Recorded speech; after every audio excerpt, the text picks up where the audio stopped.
Welcome back to We Like That podcast. Because we like that.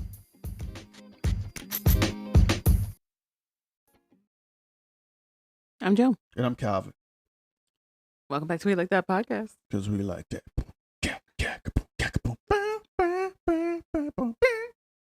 Okay. How was your week? Smoky and hot. Oh, God. Yeah. So smoky. So hot. All right. So, just in case you did not know, Love Island has finished. We have our winners. Congratulations to Thank Bryce and God. Trinity. Trinity. And who? Bryce. Well, Bryce. The white guy and the black girl. Of course. What do you mean?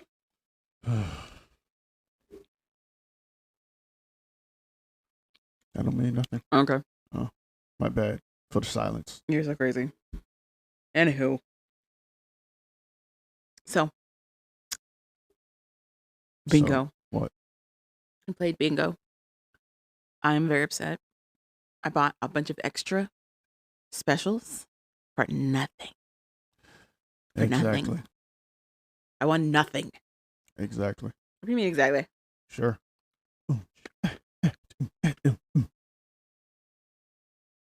Mm-hmm. So who did they beat? They didn't really beat anybody. They were really the only big choice.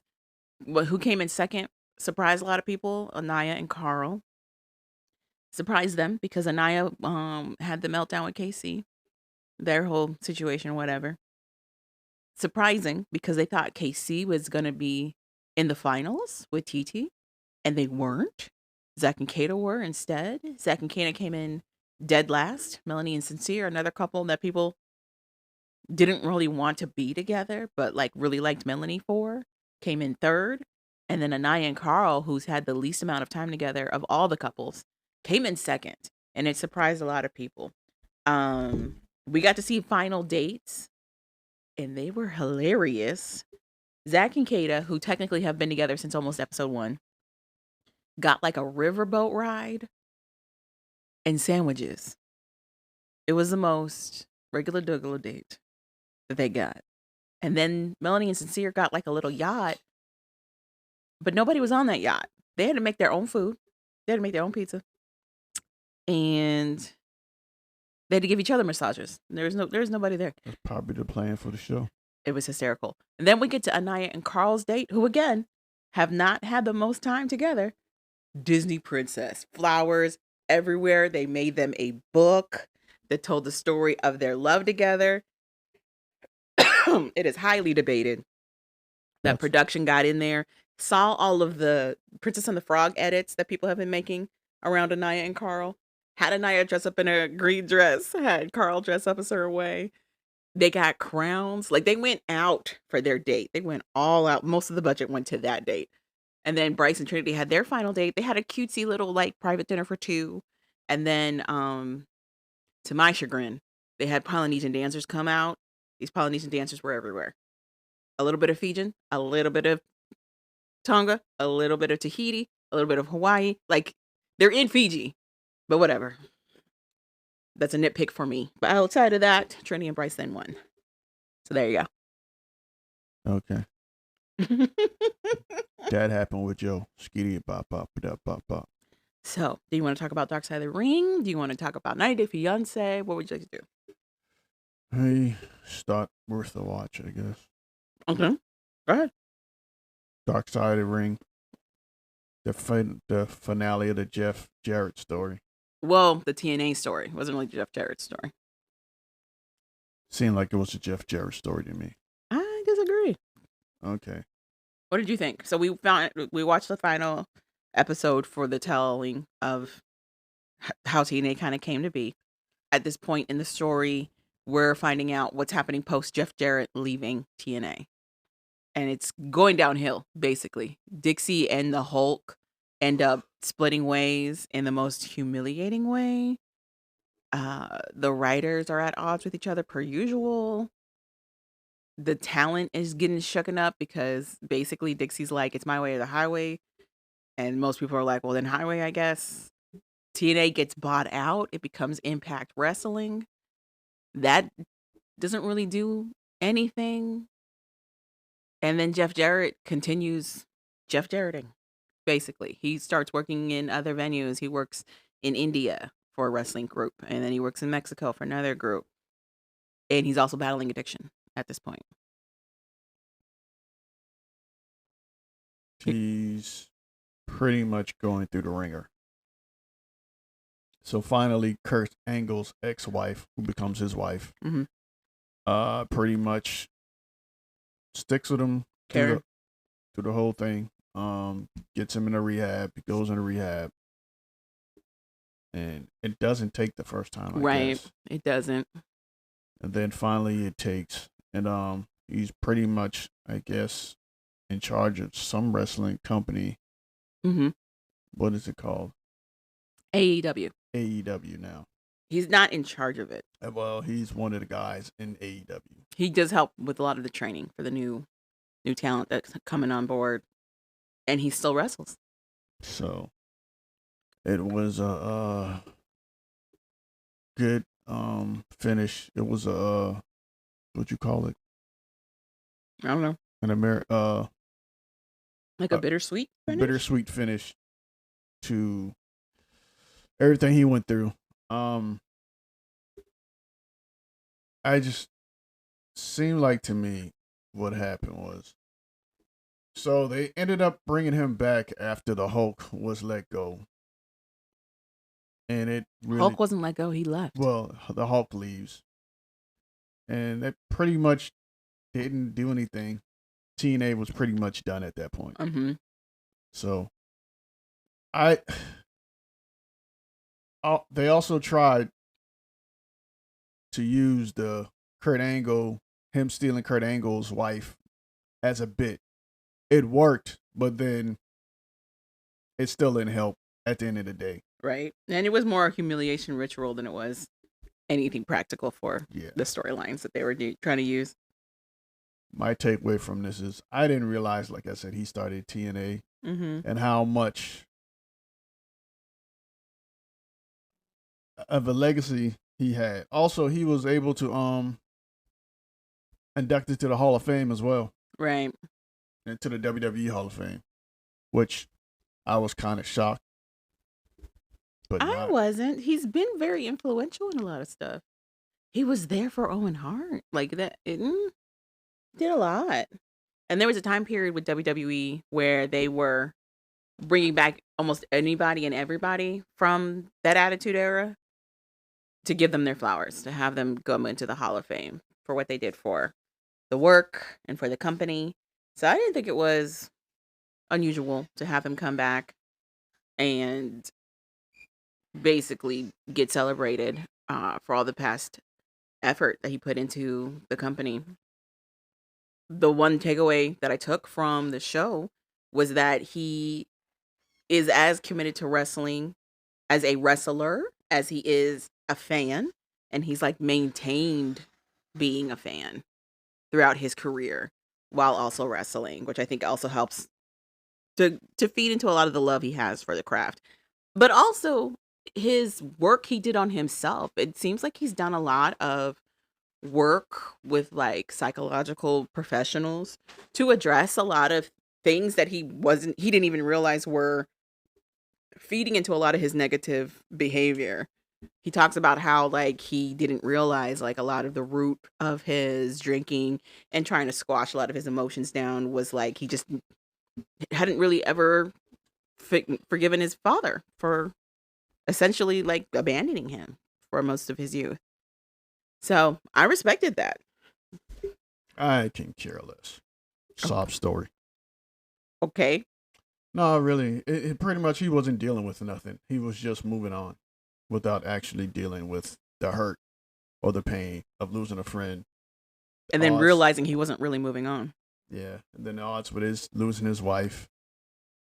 Then losing his, not talking to his dad or mom. Yeah. He had a mom who hated wrestling and like by proxy kind of hated him because of everything that she had gone through with his dad. And then he had a father who cared more about the business than him, and him trying to figure out what to do with that. So it was a bittersweet. That's what I was looking for. Bittersweet Um, I don't, I don't. What I'm still trying to figure out Mm-hmm. from the whole uh little bio, or was it a mini bio? It's not really a biopic. It's a documentary. Documentary. Is that did him and Dixie ever do something, or what was the? Because she moved Why was like she so interested? she moved like a woman scorned. She did. I agree. She really did. She really was out here like he did this, well, I'm gonna do this. Like she went out of her way to like really mock his relationship with Karen. Not that. Not only that. It's when she first found out they were together, it was like her world was crushed. Well, Without they saying it. explained that she was embarrassed. So Why? exactly. Why would you be embarrassed? of all the words to use, why would you be embarrassed? Who knows? That's what I'm saying. I'm like, I don't understand why she was embarrassed or crushed. It made no sense. Nothing made sense. That's Sure. why I was like, I don't understand the whole why she was so upset with them being together. Right. And trying to spread rumor that we were messing together before she got divorced or the whole time or broke up that man's marriage. I also don't really understand her investment in wrestling. Like she really wanted to be a part of it. And I wasn't really understanding why. Because What? if you do it good, you can become famous. But they were never in a show that was like mainstream popular. It don't like matter. That. Fame is fame. I guess. To most people. She guess. was trying to be the Vincent McMahon. She knew who Vince McMahon was. I guess so.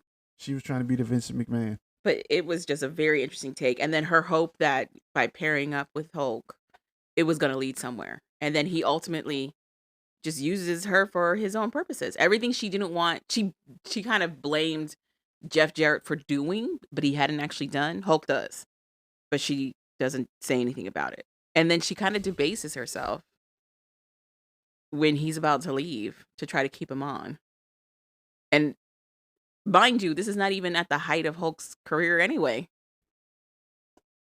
So confusion. The whole Hulk thing to me is it was a man who was stuck in an era who couldn't get out of it. That's pretty much Hulk in a nutshell. Period. A dude stuck in an era he couldn't get out of. It was just interesting that he was like he made sure that he got paid to kind of mess up their show, basically. Yeah, of course. And then when he finally recognized that what he was doing was not working, he was like, well, it's their fault and I'm out. Like his whole storyline for leaving was like, you wrecked the show and I'm not a part of it anymore. Like that was his whole story. I'm like, what in the world is happening? Basically, it got destroyed because he hired a bunch of old has-been wrestlers. It got destroyed because he was given way too much leeway. But he was hiring a bunch of old has-been. He wasn't hiring them. He was telling Dixie to hire them. Yeah, but it was his idea to hire a bunch of old has-been wrestlers. Like the Nasty Boys. The Nasty Boys ain't been a decent wrestling tag team since I was a kid. I don't know that he necessarily told her to do that or if he was like, yeah, I worked with them before. Yeah, because one of them was his best friend. Okay. One of those guys is his best friend. Yeah, he told her to bring them on. But even in their heyday, they weren't one of the top tag teams in the WWF. All I'm saying is I wasn't there, so I couldn't say with absolute confirmation that that's exactly what went down because I don't know. That's exactly what went down. Okay. You can tell because I think they even said it. He was just hiring friends. I'm not getting sued, so enjoy. Sued about what? It was in the documentary. They said he was hiring friends. No, they didn't say he was hiring friends. Whatever that crazy dude said. They said that he had a lot of leeway in his own storylines. So he was bringing a lot of old faces from WWE. That's what they said in the show. He was hiring They friends. didn't say that he was hiring them on. He was hiring friends. He didn't have any hiring power. He'd be like, hey, you should hire them. Okay. And she'd be like, okay. Because the whole point of the other talent who was actually really good being upset is because they were bringing on a bunch of old talent and pushing them to the side. Yeah, they being Dixie and them. That's what I'm saying. And it was Hulk's idea. Oh, well, it was definitely his idea, but I don't know that he was able to hire and fire. I think he was, because Dixie don't know them people. Dixie don't know none of them. All I'm saying is that is not what the documentary said. Okay, whatever. So that was the issue. You had amazing young talent who was taking that place, that fight, that franchise or organization somewhere from the ground floor, enough to make a dent in the fan bases. You put all of them in the back burner, and it quickly descended down. I think it's incredibly interesting that Vince McMahon, while he still held the power, was able to fully monopolize wrestling. Easy. Anytime something new came up and was gaining even a little bit of traction, he somehow got it. Easy. Because he was just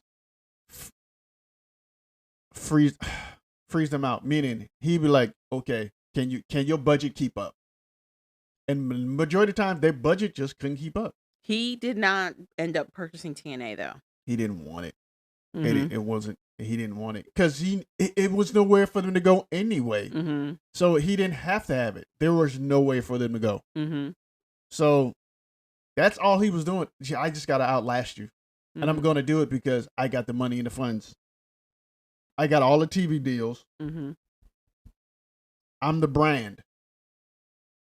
You got to come through me. I guess so. And just like Jeff Jarrett was saying, they shouldn't have went up against them because you can tell the difference. And I think that's where a lot of people make their mistake. Okay. You don't want to be able to people to show a comparison side by side. Oh, okay. You don't. Mm-hmm. Because then it makes it obvious. Well, yeah, they said they changed their time slot, and then all of a sudden they were like trying to go head for head with them. And is his name Caruso? Yeah. Is it Caruso? Whatever that man's name is. Yeah. The writer was like, there was no way for us to really compete with that in any way, and it would make it made it glaringly obvious we couldn't compete that way. It hurt more than it helped. They were spending more money on their pyrotechnics than they had for their whole matches. Mm-hmm. That's what they're spending for their matches or to put on their show. That's what WWE was using just to do pyrotechnics. Right. So they didn't have the funds. And that's pretty much what it is. Yeah. He's able to outlast people who don't have funds. The reason he can't get rid of AWE is that's what AEW. AEW? Mm-hmm. Because the dude behind them got funds. Well, it also came up when he was losing like his actual managerial control as well. But they have the capital. That's what I'm saying. It all comes down to capital. Mm-hmm. They have it. So they're still not number one though. What I'm saying is they're sustainable. Okay. Like self-sustainable, you're saying? Yeah. See, with Jeff Jarrett was sustainable until that healthcare thing got into legal trouble. Mm-hmm. And then that pretty much destroyed him. Yeah. It's all about having having capital. They got capital now. Yeah. So it's gonna be harder to get rid of them. True. Unless once that guy leaves, then guess what? It's a done deal. But at the end of the day, he was able to monopolize legally wrestling. Mm-hmm. Which is messed up. Because no other corporation can, I don't know of any other business you can do that. Monopolize like that? Yeah. Mm-hmm. Technically, you're not supposed to be able to monopolize anywhere. Technically. But somehow he got through all the loopholes. He definitely did. So. But yeah, that was the Dark Side of Comedy TNA. No, Dark Side of Comedy. Dark Side of Wrestling TNA, whatever. Sure. Same damn thing. Whatever. Is it the same thing? My takeaways, like I said, was I didn't know that Jeff Jarrett was behind it.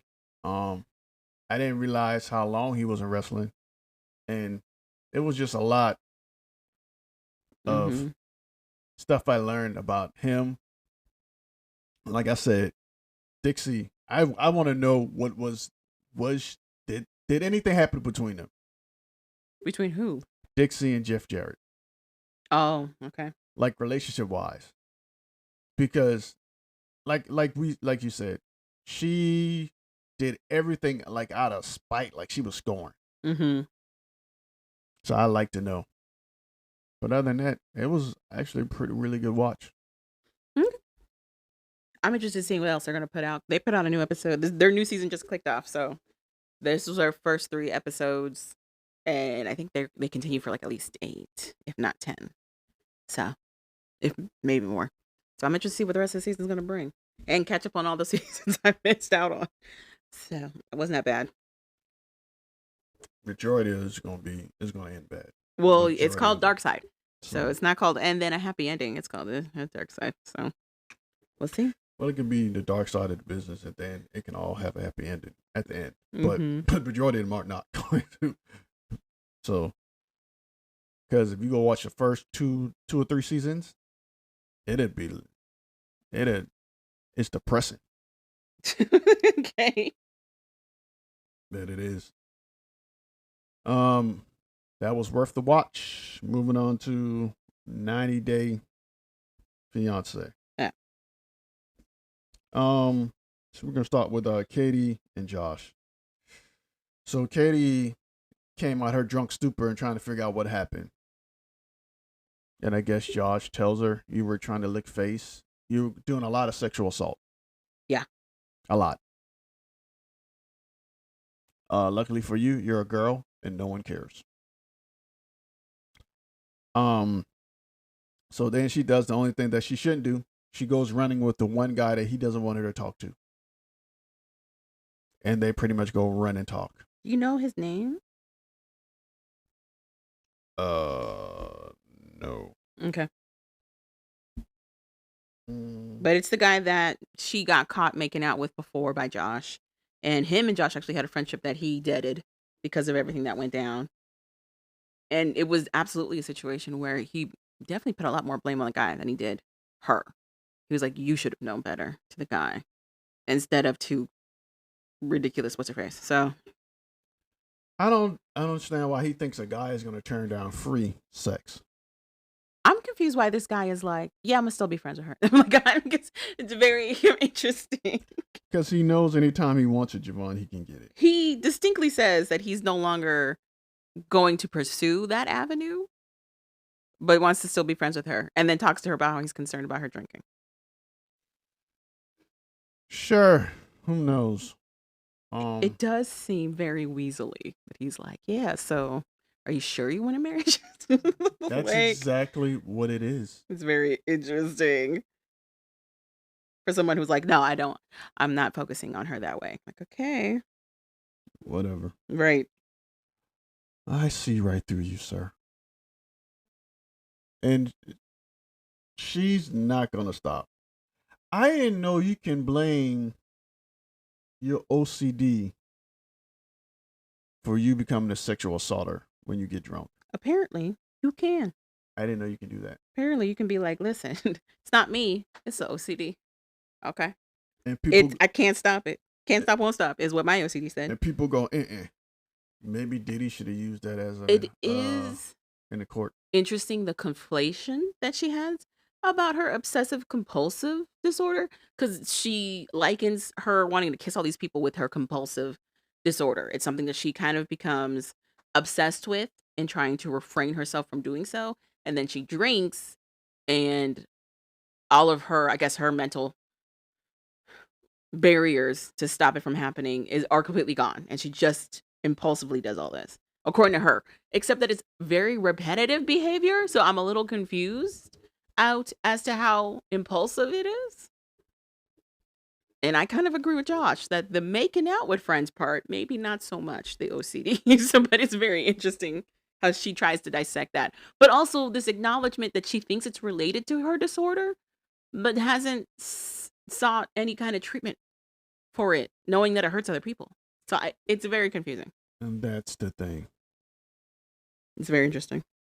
I'm still trying to figure out. I didn't know that can make you. We need to use men. We need to use that as an excuse more. I'm just saying. I'm going to use it. She's very much like, I don't know what happened. Like, girl, what? So it's very I'm like, interesting. you can keep your hands to yourself until you get drunk. Then how about you don't get that drunk? Or Yeah. don't drink at all? Yeah. Let's not drink at all. We can do that. I'm We like, cannot drink at all. Let's not do that. alcohol is not that important. Coming from a guy who drinks every once in a while. Uh-huh. It's not that. It's okay. It's not detrimental. She Exactly. drinks like she has to. Like, you don't understand. She needs it. Yeah, It's very interesting. And it get crazy. So that's Josh and Katie. Marissa and Edward. mhm. Marissa wants Edward to tell her to shut up. I don't get That it. is what she says. I don't get it. I don't. You had a guy that's probably was doing that. You had a husband that probably was doing that, and you couldn't take it. Right. So I don't understand why you say you want that, Right. and you really don't want that. Because it is confusing. Oh, and two, this dude is not from America, so he doesn't know any of the customs, anything. Right. So he doesn't know. And you expecting him to know or read your mind, which is even more crazier, Yeah. doesn't make sense to me. And that's all I got to say about her. Okay. Marissa, to me, it's like she acknowledges that she's being too critical and also doesn't want to do anything to stop it either. It's very crazy. It's like she'll point out what she thinks are going to be arguments against her for how she is behaving with him and then ignores it completely and continues doing whichever she's doing. I don't want somebody that I have to take care of. Knowing that you plucked this man out of the DR, he doesn't know the language, he doesn't know the culture, he can't work. He's not from money. All of the above. So he knows just how to keep it moving. I need somebody who's going to check me. That sounds insane. That sounds crazy. Why aren't you checking yourself? You keep saying you want a partner. A partner is not going to parent you. I'm confused about what it is you want.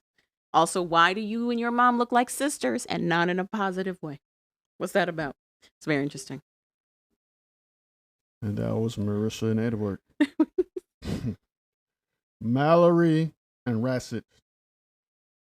Mallory don't understand why Rassett doesn't want her to be a friend with, be friends with a guy she's had slept with. For some reason, she can't get that through her head of why I that feel can't like happen. he's asking more than just not be friends with him. Like he's very much like he doesn't need to be a part of your life, period.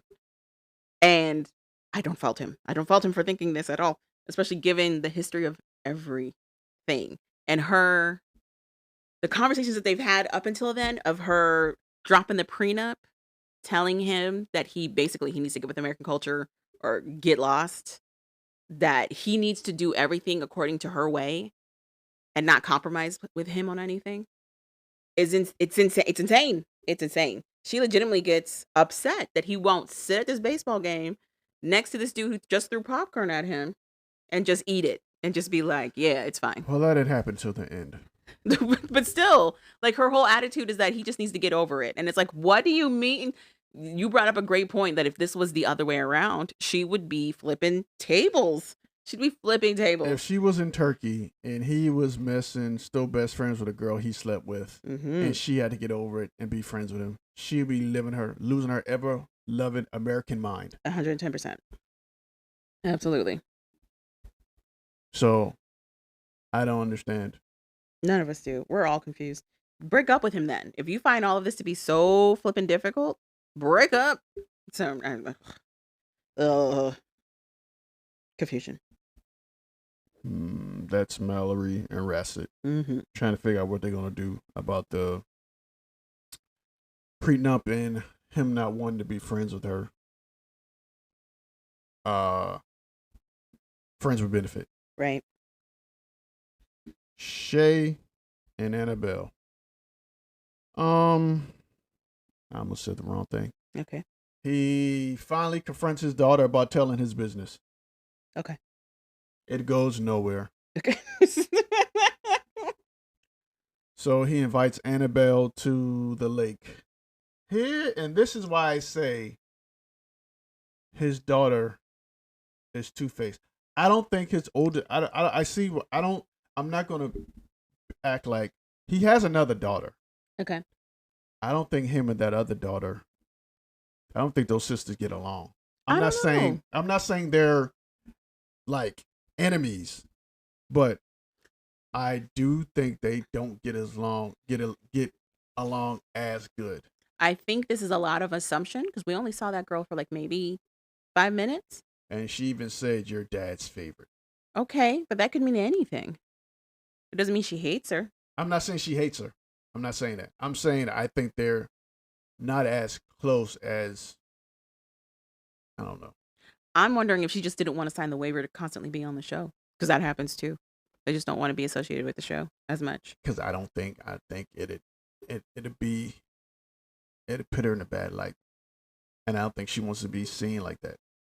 I don't think she wants her family dynamic to be seen like that, which I don't fault her. I'm just saying this is a lot of guessing on our end. That's what we do. We guess. No. A lot of times.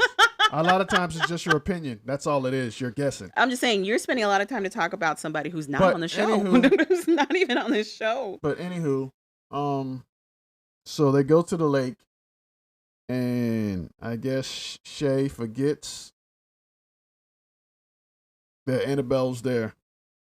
And they don't go just to the lake. They go to his lake house. He owns this house on the lake. And where he throws this party for his friends. Throws a huge party, and pretty much he's flirting with all the young girls. Mm-hmm. All the young girls. In front of Annabelle. Fully in front of her. Very much so. And Annabelle's pissed. She like, I want to go to bed. And he's like, we can't go to bed. We're hosting all these people. She's like, I don't need to be out there. You don't care. You're pretending I'm not out there anyway. So what's the point? He's like, well, you know, this and that. And I'm looking at him like, you're a nitwit. Mm-hmm. I'm also wondering if the whole scenario was bizarre. Annabelle's already dealing with the rumors that he cheated on her and his refusal to give her like a straight answer about what happened. And then when anybody brings up that he behaves a certain way, that's in dealing with infidelity, he goes, well, we don't need to bring up all that old stuff. And he doesn't say that he never did this stuff. He says it happened a long time ago, which is crazy to me. Then he throws his party. He does all the stuff. And it's very clear that his friends really care about him. It's very clear that he gets a lot by being that guy for them, like being the guy that buys the stuff and kind of takes care of them and gives them a place to be at. And they appreciate him for that, is what it definitely looks like. And then he does flirt with like a bunch of the young women, like a lot of them. A lot of them. And even though they're like, yeah, he's asked me to do this and fly me out to here and said he would do this and this and this, they make it sound like it's gross, like he's doing too much, but they're also not shutting it down. They're not telling him no. He's paying for everything. Like I told you, he's paying for everything. You didn't tell me that. We were watching the same show. When they first came on, I was like, the only reason those girls are flirting with him and talking to him because he's paying for everything. That was never an argument. I never debated that. Okay, that's why, because he's paying for everything. But what I'm saying is Annabelle notices all of this and she talks to him about it, and he's just like, basically kind of like Mallory, you need to get over it. No, I think what happened was his dumb ass was like, maybe I'll show her what I do when I'm hanging out and get drunk, so she can see it's innocent. Mm-hmm. That's exactly his thought process. Mm-hmm. And it kind of worked. How? They end their segment with her mad. How did it work? She didn't go nowhere. She's still there. Where's she's stuck? Where's she gonna go? She didn't go in the house. Yeah, she did. So she stayed in the house? Do you not remember? She's like, I'm gonna go to bed. Yeah. And then he was like, she was trying to say that we should go to bed. Yeah, he's like, no, I'm going back out. Right. And then they went into the house and she talked about how like he was basically doing too much with the young girls. He's like, okay, let's finish out for another hour or two and then we'll call it a night. Mm-hmm. That's what he said. But then she stayed back. Oh, I thought she went back out because they show her leaving the room. So I missed the part where she stayed in. Mm-hmm. Okay. So he ended up going back out. So that's what I'm saying. It didn't affect anything because he ended up going out and doing what he wanted to do anyway. So it didn't change anything to me. Okay. She's still in the same predicament. I think of the couples, she's the one that's going to say, let's break up and mean it. of the couples. Oh, I, I, I think only because the daughter. That's I think is gonna be the tipping point. Mm-hmm. Because the daughter's like she needs, and which is odd to me. At first, she's saying he needs to be honest with her and stop doing those. But then at the same time, she'd be like, Annabelle needs to get with the program and enjoy and be okay and have fun. Yeah. So I don't understand what she's trying to, what her purpose is. None of us do. We're all confused. So that's pretty much she and Annabelle. They leave on a sour note. Mm-hmm. Annabelle's stuck in the house and he's outside partying like it's 1999 all over again. Mm-hmm. Debbie and Mito. So, did it start with them talking? Yeah. Well, not talking. Them still reeling from the fight they had. Okay. And then they're walking that boardwalk. And Okay. they sit on the edge. And she's like, "Are you ready to talk now?" And he goes, "Sure." And then they kind of just fight again. He has a point, but he never really makes it. Okay. That's the issue. Mm-hmm. He's not making his point. He alludes to it, but never makes his point. Right. Because I don't think he knows how to articulate it. I agree. But then again, I think if he did, I don't think he really say it anyway. Okay. So I don't know. But I'll just say it's a language barrier. Mm-hmm. His whole thing is he feels she's having to tell herself that she's in love with him. Convince herself. Oh, correct. convince herself she's in love with him. He's like, you don't have to tell somebody you love them every second. Mm-hmm. It's almost like you're convincing yourself. Not almost, you are. You definitely He's are. like, if you want to, you can show them that you love them without telling them to. Mm-hmm. So that's where he's stuck on. She can't see that or understand that because he can't tell her that verbally. Right. So it sounds like he's saying, you love me too much or you don't love me enough. Right. Or I guess that's what she's interpreting it as. So then we leave that non-resolved issue and they go back to the house. Mm-hmm. The daughter comes in the room and pretty much say, hey, try to talk to both of them and say how things are going. You see Mito, he's on the couch sitting there looking at pictures of himself. Yeah. Literally. Debbie's at the table. I don't know what she's doing, cleaning stuff or whatever. Mm-hmm. And she's like, yeah. And Mito says, what? He says something like, I'm quiet time or something with myself or something he's saying. Okay. He said. She's like, okay, I'm going to go back in the room.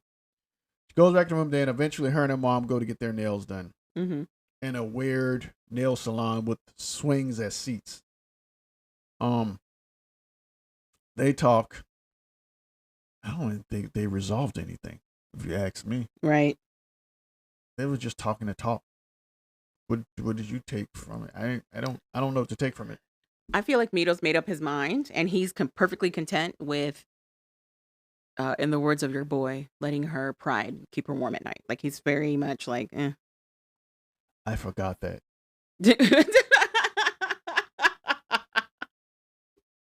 So I thought, I'm like, he's acting. He's trying to show his acting chops on this show. Okay. That's what he's doing. To me, it still feels that way. Mm-hmm. But maybe it feels performative. Yeah, but maybe that's what he's doing. He's letting her pride keep her warm. Mm-hmm. Maybe that's what he's doing because I forgot he said that. And that's exactly what he's kind of doing. He's like icing her out. I don't even think he's necessarily icing her out. He's just very good at refocusing. He's like, I said what I said. Ignoring her. Either you are on board with it or you're not. I'm going to keep doing what I'm doing. And that's exactly what he does. He's looking at his stuff for his career. He's looking at his headshots, making his decisions. He's making his plans to go back to Egypt if need be. Like, he's very much like, it is what it is. Meanwhile, she is like, I think she was hoping to like emotionally manipulate him into doing what she wanted. And it's just not working. So he's cold as ice. Like, it's amazing. Mm-hmm. That's why I'm like, I don't know if he's trying to show off his acting chops or what. Mm-hmm. But that's Debbie and Mito. They're pretty much in a cold place right now. They definitely are. Aisha and Maxwell. So Aisha moms gets lit and let it be known that Aisha is 38. Yes. Maxwell's family didn't know that, and now that's their big issue. So Maxwell and Aisha come back. They're talking, and they pretty much we don't know. You're 38. Your eggs are pretty much stale by this time. Not stale. Okay. So Okay. we don't want no stale egg grandkids. We don't want no old looking grandkids. Right. So she's like, whatever. They're talking. Finally, Maxwell speaks up and starts pretty much going scripture and biblically, Mm-hmm. which actually freezes his family. Okay.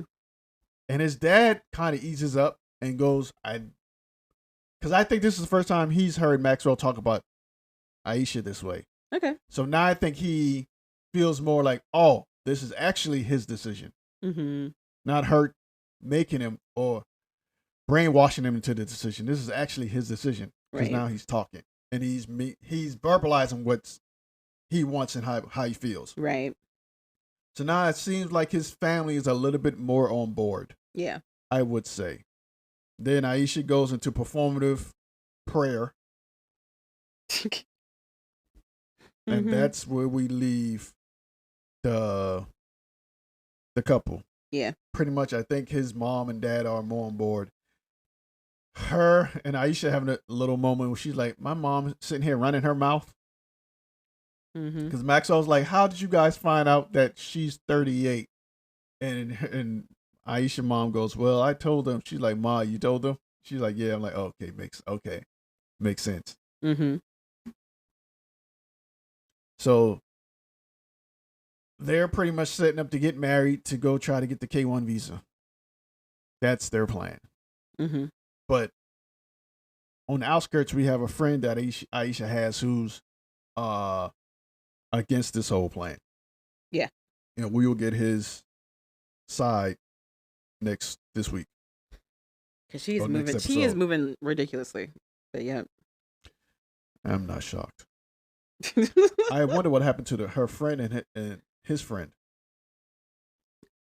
They're still fine. Hmm? They're still fine. They're still filing? Yeah. Okay. I just want to know. Because he got the okay. Her boy didn't. really, Yes. I thought They both got questioned. They got hemmed up at the I thought he got embassy. I thought he got but the he's same the one that result. got the no. Oh, I thought he got the same result after they did the hemming up. I thought both of them Mm-mm. were denied. His friend was able to go through.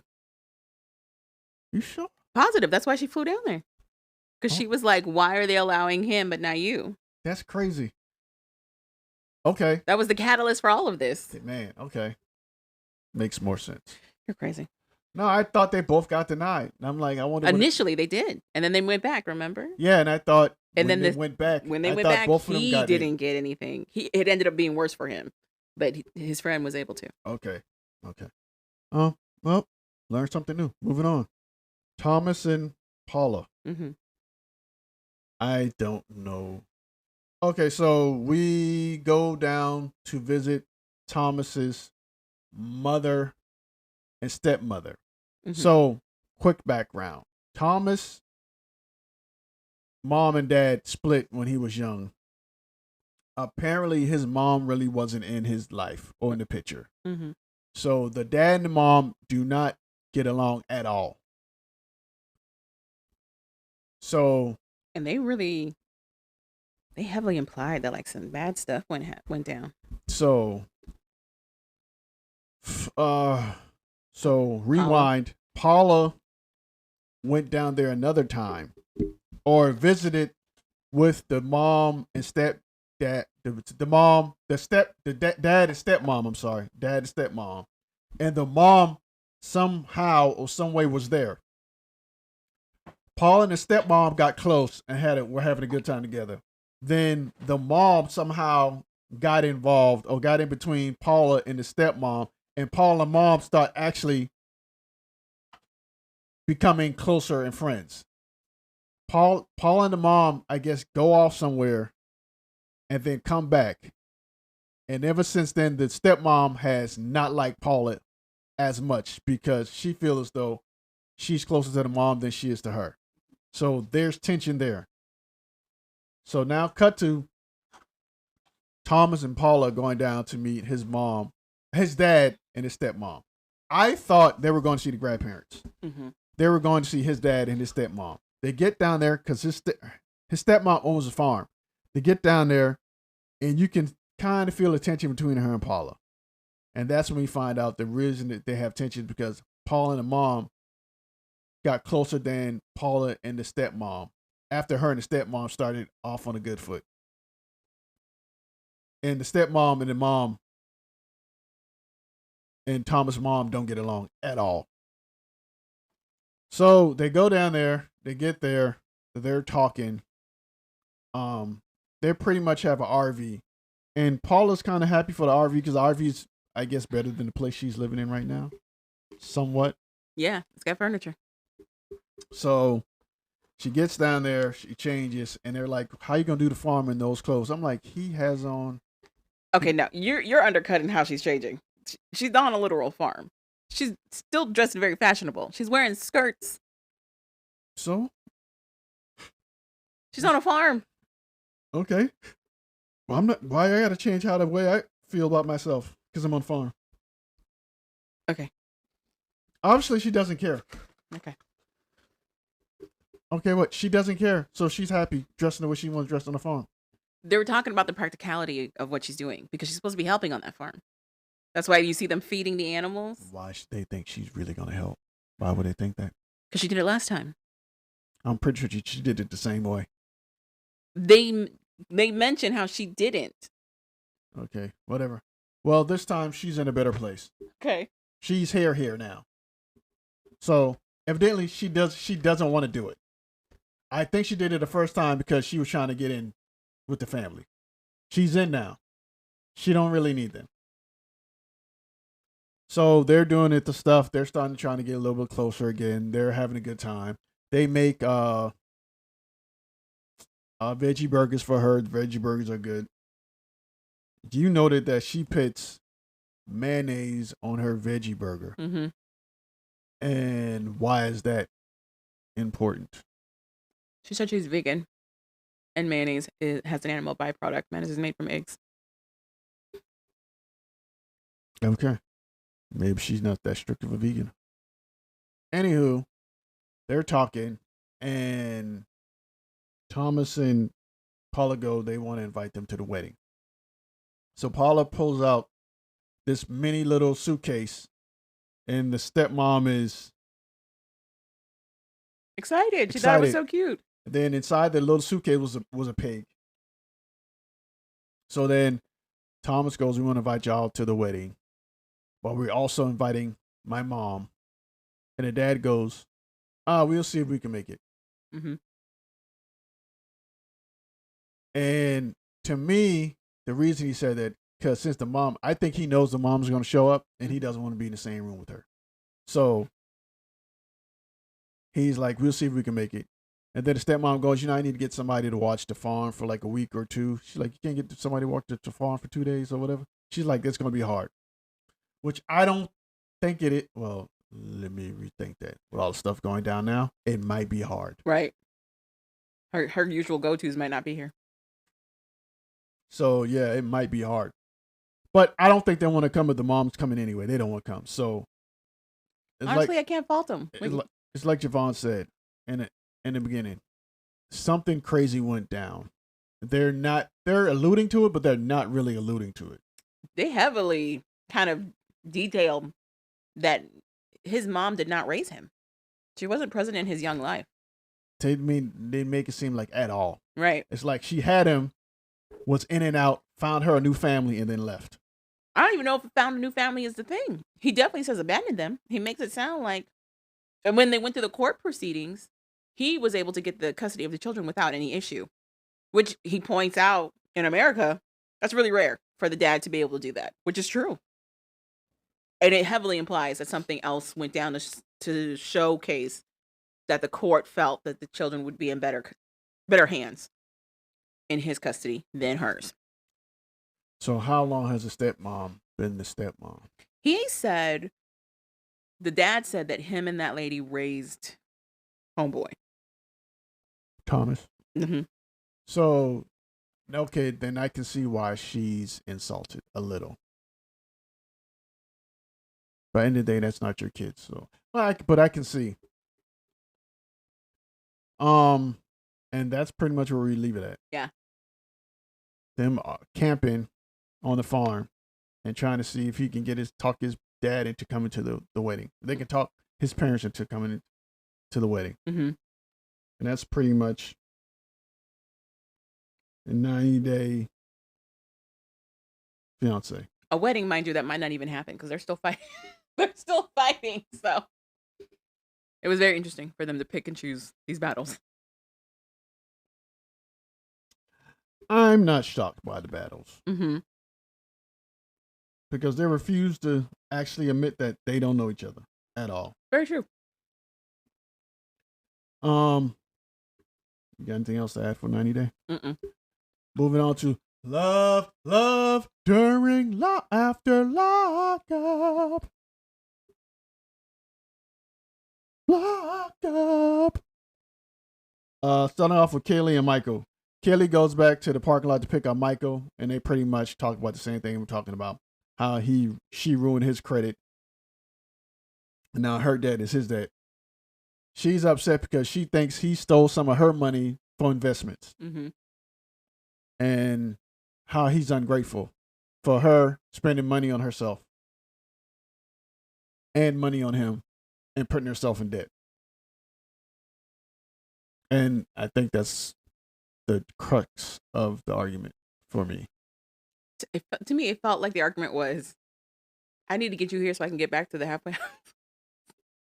I'm going to get my digs in where I can get my digs in. Yeah. But I'm also going to try to keep it copacetic because I still need you. So. Yeah. That's what I took from that. That would have been the smart decision or smart approach in the beginning. Mm-hmm. So, I need to get somewhere. And pretty much she went back. She was like, I went back because I don't want to be the reason he goes back to jail. I feel bad. I'm like, sure you would. Mm-hmm. You didn't feel bad putting yourself in debt, spend all of his and your money. So I don't know why you feel bad now. Okay. I don't understand. Okay. So, anything else you want to add about Kaylee and Michael? I think it's rich coming from him that he feels all kinds of ways about the money situation. His real gripe is that the stuff he didn't think he'd have to pay for, he now has to pay for. Is my biggest takeaway from all of that.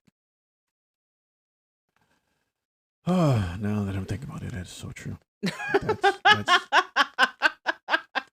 pretty much his argument. How dare you make me pay for my bills that I assured when I went to jail? Right. And has gained interest since then. Like that's literally his argument. Because he's still not really mad argument. that she keeps bringing up that she's in debt by whatever amount of money. He never says, "Oh no, that's not mine." He goes, "Well," no, or he goes, "And that's also some of yours." Like he doesn't say it's not mine at all. So there's that. And moving on to, was there Rich and Felicia? Did I miss the Rich and No, Felicia? they didn't show Rich or Felicia. Okay, so Rich and Felicia are gonna pretty much pick up with Felicia sneaking or making it to Houston and confronting Rich at some point. Moving on to, they're no longer on the show. Kristen and Brady. Brady is pretty much like, hey, calm down. It's okay. I'll figure something out. And why is he like that? Because I guess he went to counseling. I don't know. You're picking up like people just watched the episode with us and they haven't. Okay, then. So we're in the parking lot from the 2-day stay that they had at the hotel where his girls didn't show up. And she's upset because she feels like they didn't take her, they being his baby mama and the girls, they didn't take her seriously when she was trying to do this thing that she alleges it's for everybody, but it was really for her. And she's very upset about it. So he like pulls her to the side and is like, I need you to take a breath. He also points out that he needs her to stop ordering him around like a child. And he does it in a very kind way. His thing is he doesn't understand that people are very sensitive when you order your steaks a certain way. The world takes it a certain way when you order your steaks a certain way. Okay. So if you order your steaks anything than medium rare, the world takes offense to that, and the world's just going to pretty much tell you about yourself and how you're not a real steak connoisseur, or you need to do this and do that because you're not really eating steaks the right way. Mm-hmm. The world's going to tell you that.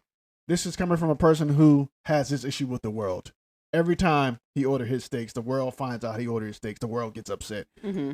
The difference between him and Rich, me and Brady, is I don't care. And now Brady's getting to the point where he doesn't care or getting upset about it. Mm-hmm. So he likes his steak well done. And apparently that was like one example. Upon. She's very bossy about a lot of things. She orders and does everything for him.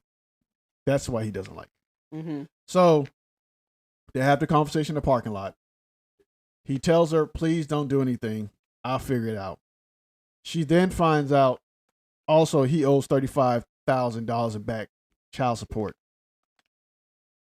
And so she's going to take it upon herself to go talk to his baby mama. What's her name?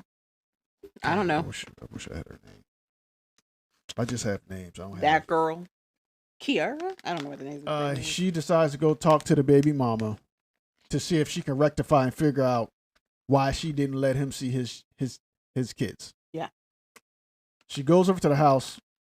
The baby mom is there talking. The baby mom says, you want to have a drink or two? She's like, yeah. Which is a bad idea. Agreed. So they can hear all that stuff. Okay. Whatever. Anywho, they start talking, and pretty much she's like, why didn't you allow him to see his kids? I understand that or whatever, but you can allow him to see his kids, and you need to make time for him to see his kids because that's the only way he'd be in his kid's life. And she's like, I don't think you really know the story of why he's not in his kid's life. And I'm not going to force my kids to do something that they don't want to do. Are uncomfortable doing right now. Yeah. And he has to earn it himself. It's not the other way around. Mm-hmm. So you don't know what you talk about, or you don't know what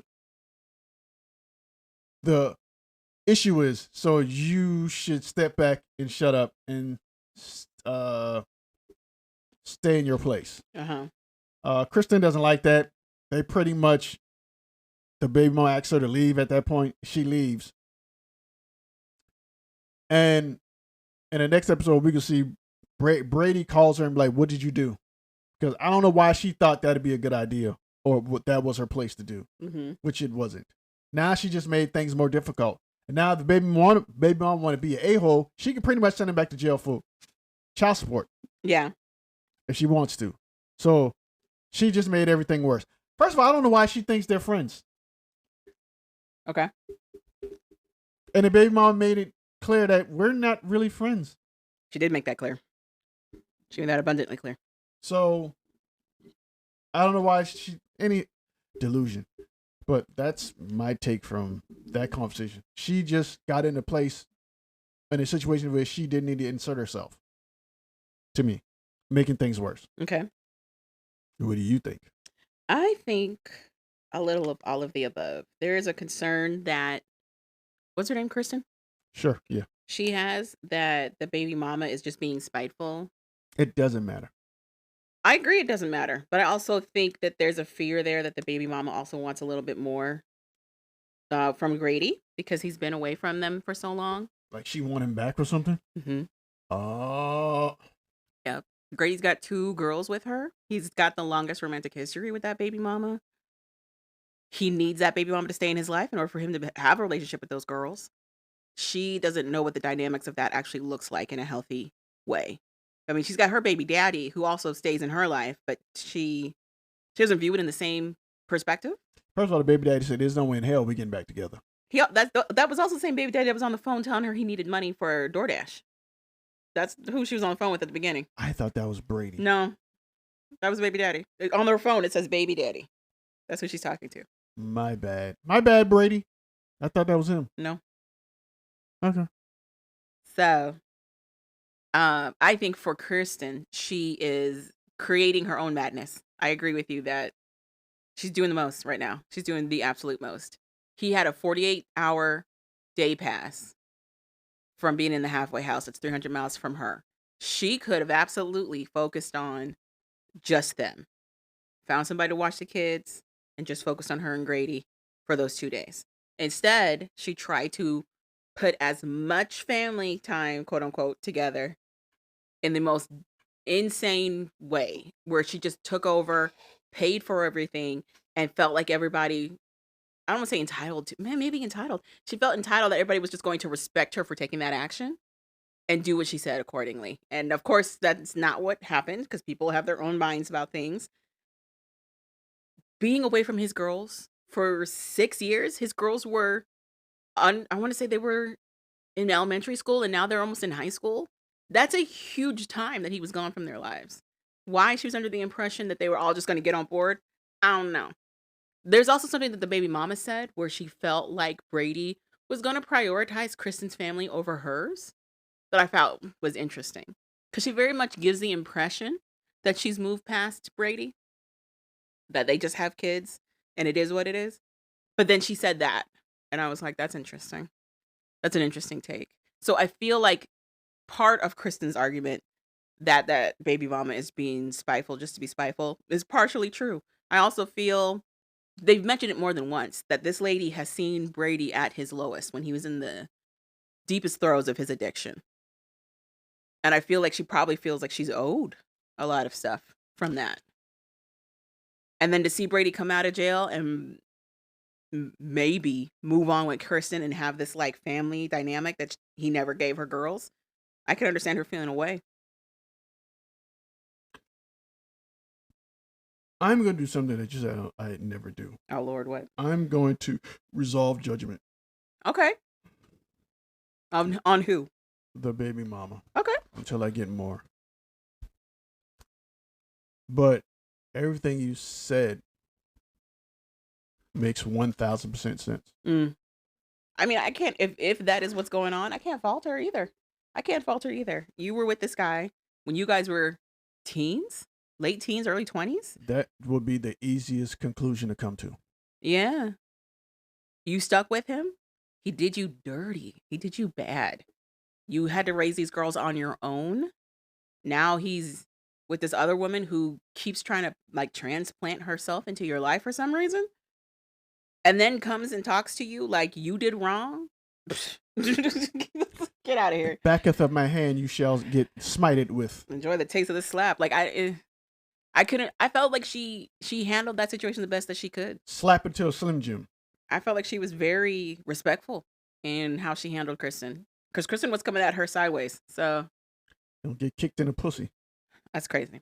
So, and I'm very confused what Kristen thinks is happening. She also complains that Brady is not living up to the promises he gave her in prison. Mind you, this man's been out for like maybe a week, if that.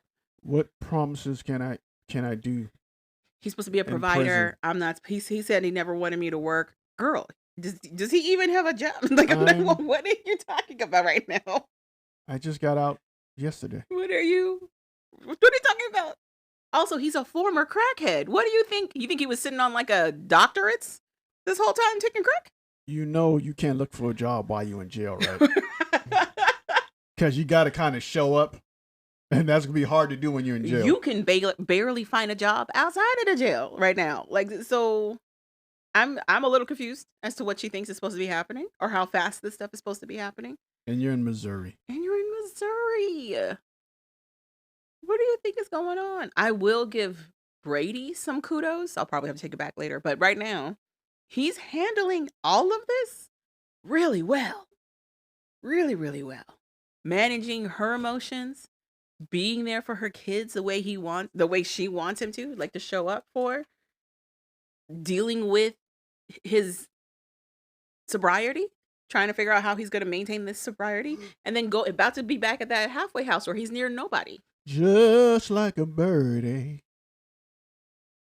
he's wanna fly free. And he could have talked out the side of his neck at any point in these crazy conversations with Kirsten, and he didn't. So, Not gonna lie, he's the calmest. he is.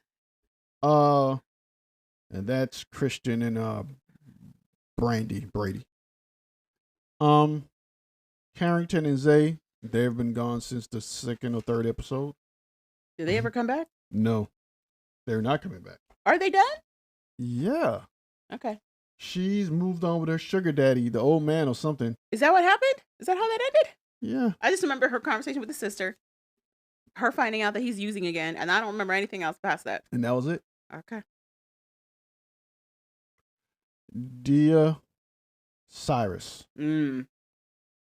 So pretty much Cyrus' problem, he told his mom he won't be paroled to her house. The mom took it good that night, but then the next day she didn't. She did not take it good that night. She took it okay that night. She cried. But he cried. But she felt like she was okay with it. He felt like she was okay with it. Yeah. Mm-hmm. Until the next day when they're supposed to meet her, and she's like, I can't take it or whatever. So then I guess they had like a little talk and a little falling out. And then she's like, I can't see you or whatever, whoop. And so that plan got canned. He lets Dia know. Dia's like, oh, whatever. Mm-hmm. So now his other issue is Dia's mom. I was in Dia's mom's.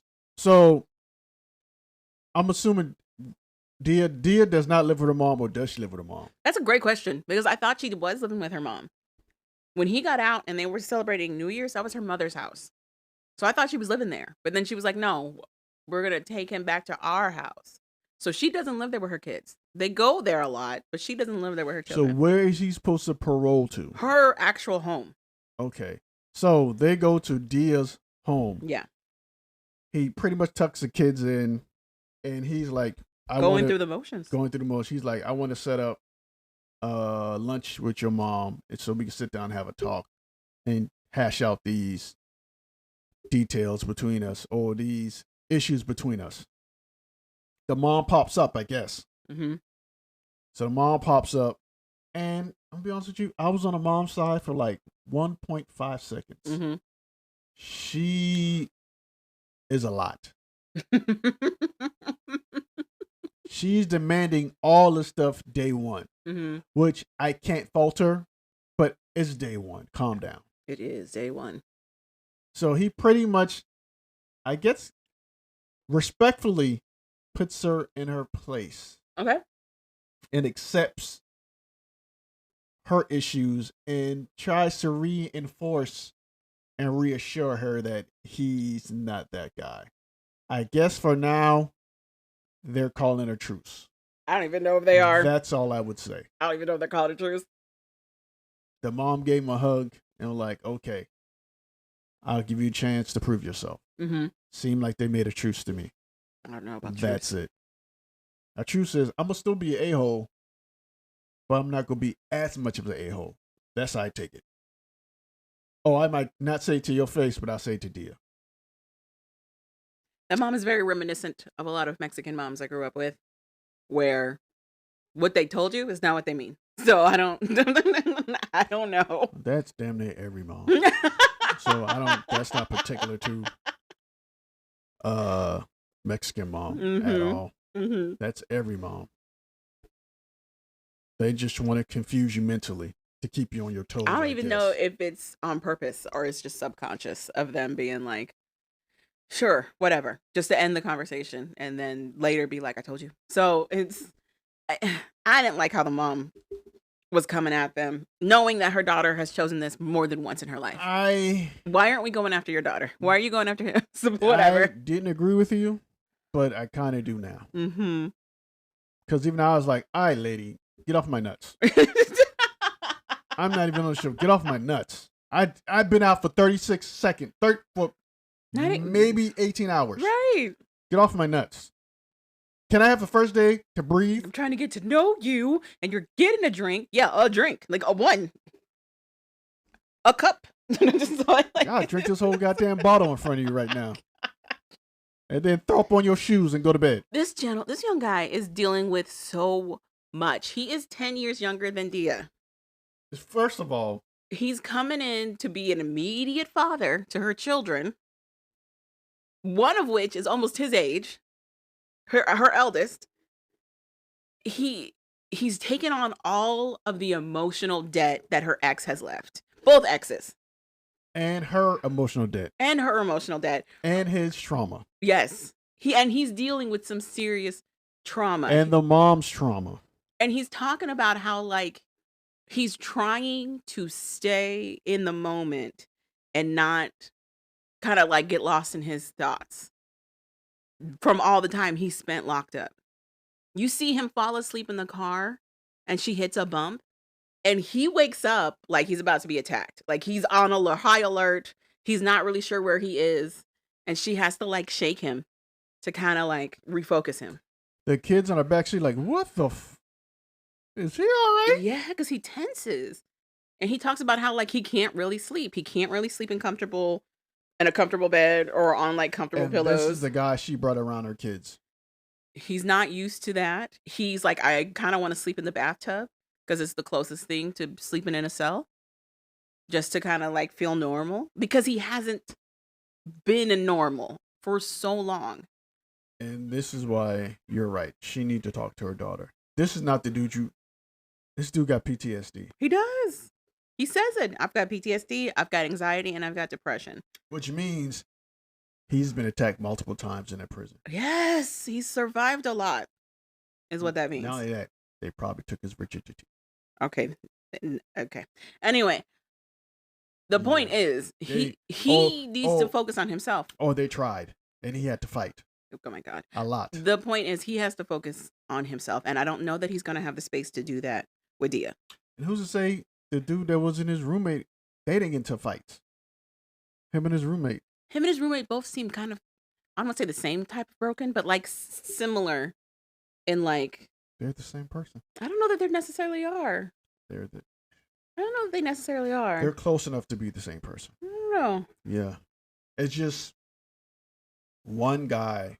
I don't necessarily think that her ex is bad. I think he's just somebody who doesn't know how to deal with all the stuff he has. I think it's two guys who didn't know how to deal with what they were going through. Mm-hmm. And they went through some stuff. And they immediately jumped into a family atmosphere thinking that would help fix them. Yeah. And I think that's the issue. And then it became too much. And now they're dealing with what they're dealing with. And I just feel like this is a lot of responsibility for this guy to take on fresh out. That's a lot. Him not being able to see his mom before they left crushed him. It crushed him. And he kind of references how like he'll never hold it against her, how she feels about that, and how she didn't really come to see him when he was locked up. He knows that his mom had it hard and was trying her best to like make a living for both of them. But he also didn't really get to spend a lot of time with her. And when he does reach out to try to spend time with her, more often than not, she says no. That's a lot. That's a lot. And that's Dia and Cyrus. Oh, and at the end, I guess, what's his face calls Dia? Texts. Jaden texts Dia. And, which also I was like, what the hell is this? So I'm sorry. And I'm like, why does he still have your number? She was like, can you believe he's reaching out to me? Why didn't you block him? He's like, is the bunkie out? Like his cellmate. Is his cellmate out? She's like, look at how he's trying to act like everything's normal. For him, it probably is. Yeah. That's what crazy people do. Also, you're still talking to him. What am I missing? Exactly. Crazy people don't know they're crazy. Or can help they're crazy. True. Whole point of being crazy. Also, for somebody who keeps saying that you're done, block him. So many questions. And moving on to our final couple that they finally showed in this episode, Charlie and Hillary. Mm-hmm. Hillary is a old-faced doll that I guess used to be a cute face doll. That I guess had a bunch of old dudes who had money that she used to date back in the day.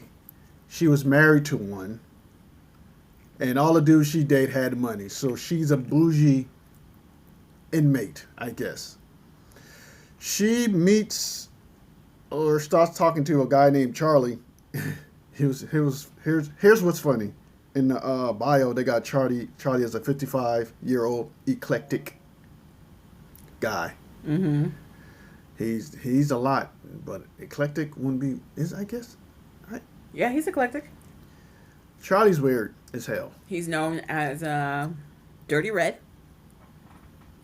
because he says he has indigenous red hair.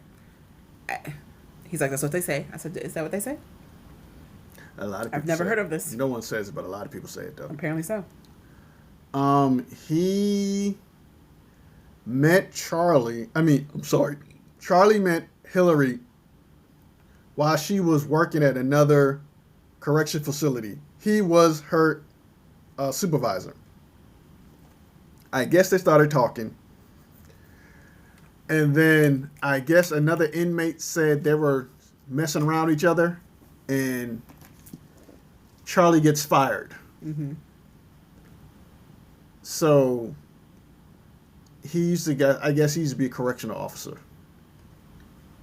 And got fired for flirting with Hillary. Mm-hmm. So now he's jobless and playing pool. I don't want to say he's on a reservation. He's not on a reservation, is he?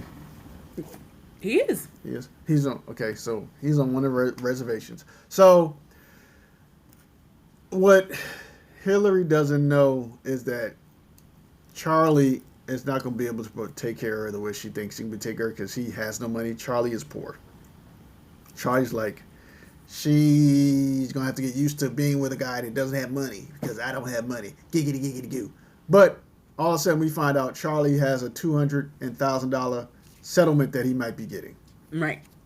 Eventually. And his friend's like, you need to do a prenup with her so that she won't take your money because he wants to get married to her when he first gets out. Mm-hmm. But then she says she wants to take it slow. Oh, that's sex. So mm-hmm. She's like, we're not going to have sex when we first get out. Charlie's kind of hurt. Be like, you know what, babe? I'm good. I just want to take it slow. Get to know you. Giggity, giggity, goo. And that's pretty much Charlie, what we know about Charlie and Hillary so far. Yeah, so far. Clearly it's going to be short because we're almost done with the show. She's a bougie inmate, and he's a poor guy who lost his job for messing with her.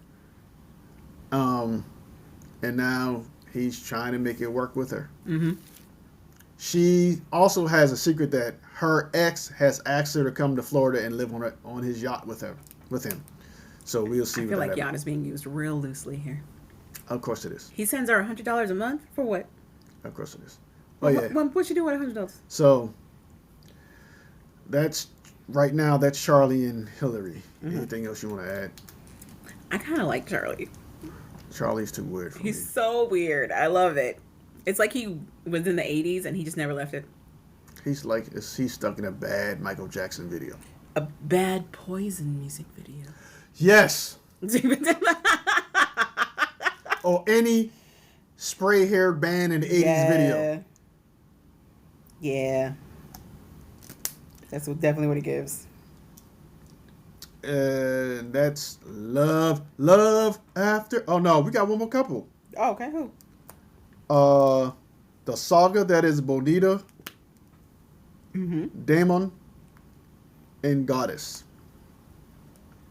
So we're back, and Damon is at the skating ring.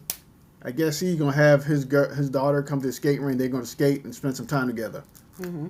Or is he inviting a bunch of his other kids as well, or what? Who knows? So anywho, Bonita's bringing her daughter to meet him at the skating ring. Yes. She talked to her daughter. She asked her daughter who's gonna be there. Her daughter said her friends are gonna be there from class, and another girl. No, she doesn't say her friends from class are gonna be there. She's like, my sister. She starts naming his other kids. And then she says, and some friends from. No, she says a name. Yeah, and she's like, What was her name? What was the baby's name? Start with a daughter. T. Start with a T. But she's like, she's going to be there. And she's like, who's that? And that's when Bonita says, I know all of the kids in her class, and that's not one of them. Yeah. Yeah. So she gets to the bowling alley. Skating ring. She talks to Damon, and Damon's like, she's like, so who's coming? Damon's like, his sisters and some classmates or whatever. She's like, who's so-and-so? I'll say Tia. She's like, Tia's one of her classmates. She's like, really? She's like, I know her classmates. There's no classmate named Tia. He's like, well, yeah, it's a friend, whatever. And he's like, whatever, sure, whatever. So now, Bonita's spider sense is tingling. Yeah. Again. It's been tingling for the last 3 days. But it's in overdrive now. She's like, that don't make sense. I know all the friends. So now she's in, I'm a chill mode. So she stays. She puts on skating shoes. She's like, what are you doing? I thought you was leaving. Skating shoes? Yeah. Skates? Yeah. Sure, same thing. He's like, what you doing? She's like, I'm staying. He's like, why? She's like, oh, so now you don't want me to stay? He's like, yeah, you can, whatever. And she's like, why you being funny? He's like, no, I'm not being funny. I'm just trying to say whatever. And she's like, okay, now I know something's up. Because now you're just being funny. Mm-hmm. You don't want me to stay or whatever. After you say you want to beat me, just tell me what it is. So I can do what I need to do. So she leaves, goes to the car. I don't know why he chases down the car. He chases down the car, goes try to talk to her. You know why he chased down that car. He's trying to keep things amicable because he wants both of them. So she's like, she drives off. He gets on a little motor scooter. It's not even a motor scooter. And tries, then stops. And he's like, whatever. He said, I'm a tracker guy. I got her location. She's doing donuts. She's doing circles. He's like, I don't know what's going on. Whatever. Mm-hmm. So she goes, she parks, she looks, she sees a car. She's like, what's that? Who car's that over there? Yeah. See, he thinks I'm dumb. She gets up, storms back into the skating ring, starts to go off. Mm-hmm. His mom and stepdad are there. They were like, where the hell she come from? And he's like, can y'all go get Goddess? He's trying to talk to Goddess, and Bonita comes up. And he's like, yeah, you can point. She's like, who's that? Oh, so you can't talk now since I'm here now on the phone? You can't talk on the phone now? He's like, okay, cool, whatever. Before that, someone calls. He's like, she's like, you can't answer the phone? Oh, that's that, whatever, cool. So Bonita is starting to lose it. But then she catches herself. She's like, you know what? I'm not going to go off in public.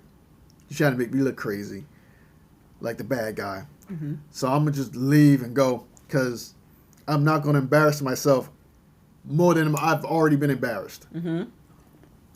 So then his mom and stepdad go to get Goddess. He tells Goddess to park next to him. They go to get Goddess and bring her in the side door, I guess, the back. The mm-hmm. back.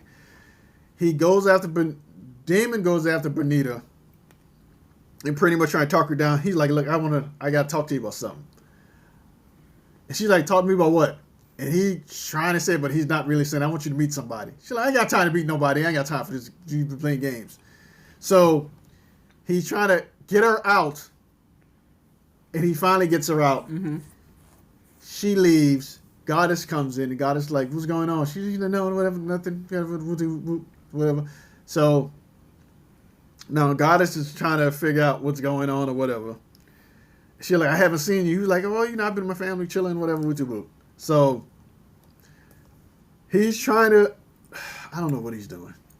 He's trying to balance both of them. He knows Bonita knows he's cheating, but he's trying to lie to her and convince her that he's not. He's also trying to keep Gigi the way he has her and try to figure out so that Bonita doesn't talk to Gigi. Because he's under the impression Gigi doesn't know that anything's up. His mom is like, you need to figure this out. But it continues to help him. But she tells him, if you don't say something, I'm going to say something. Mm-hmm. So he's like, she tells him, he tells her, his mom, his dumb idea. His mom's like, why would you even want to do that? Mm-hmm. That's stupid. One of them is going to kill you. Mm-hmm. And I didn't raise you that way. She said, you know what? Since this is your dumb plan, you figure it out. But if you don't, I will tell. Mm-hmm. So And that's where we pretty much leave him. Him, Goddess, his mom and stepdad, and his kids, or Bonita's daughter and Gigi's daughter at the skating rink. Mm-hmm. And we will see how he gets knocked out by Bonita in the next episode. Because I think he fears Bonita. Right. And I think he's using his TV show to do some stuff he probably wouldn't do. Mm-hmm. Because he knows she put hands on him by now. Right. So, and that's pretty much officially the end of this episode for Love During Lockup. Right. You got anything you want to add? I don't understand the mom. Maybe I just don't know because I'm not a boy mom. Why would you let... That's what it is. You're not a boy mom. What? That's what it is. I highly doubt Miss Maddie Lee Mitchell would allow you to be doing all of this First insanity. of all, I don't know why you're going to use her government name on this podcast. Number one, you could have just said mom, and I would know who you were talking about. It's not like I don't know what her name is or who she is. First of all, I wouldn't even have a conversation with her like that. That's what I'm saying, though. You know what I mean? Like, yeah, she'd be just as shocked as you because she wouldn't know anything. So we want to have these conversations. But that's what I'm saying. I find it. I guess I just don't understand because why a woman is going to allow her son to play these other women in their face and help him, and then at the same time be like, "But you know better." Clearly, he don't. And clearly you're allowing him to do this. So what do you mean? They're friends. I guess. That's why. I guess. We didn't raise you this way. But you're helping him? Because I don't understand. And you know Bonita. You've known her the longest. She's held him down the longest. She's taking care of his kids. She's gone out of his way. I don't think she likes Bonita. She's gone out of her way to make sure all of his kids feel comfortable with hers.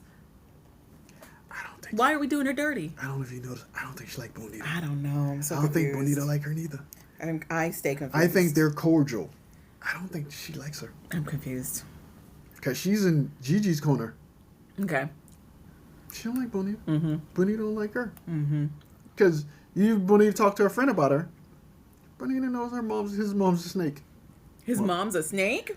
Yeah. That Bonita sees his mom as allowing him or helping him pull off all his evil stuff. His shenanigans. Yeah. Mm-hmm. So, like I said, I don't think they like each other. My opinion. Mm-hmm. I don't think they like each other. Mm-hmm. So, this is going to affect her grandkids. I don't understand why she's doing this.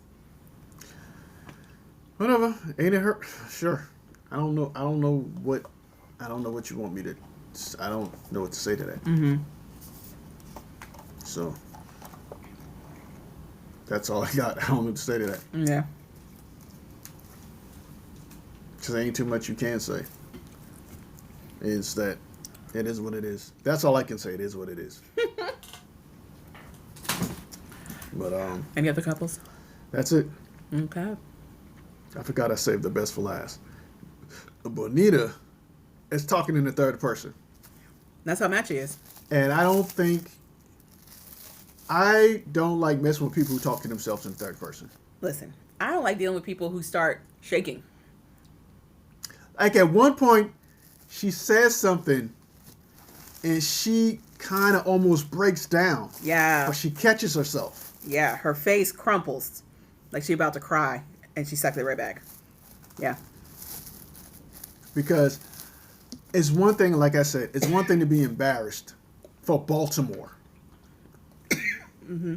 It's another to be embarrassed beyond the DMV area in the world.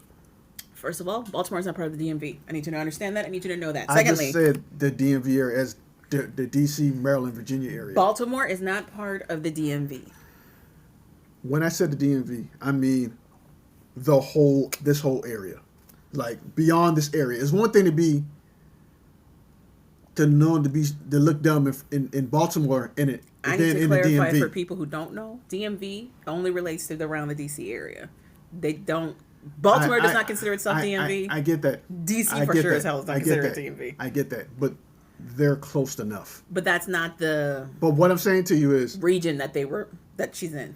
But now you want to talk about how now nationally how she's being viewed. This sure. is in this area. It's the same thing. It's one thing to look stupid in this area, with a couple of million people, 100,000 people seeing you stupid. It's nothing for the world to see you this way.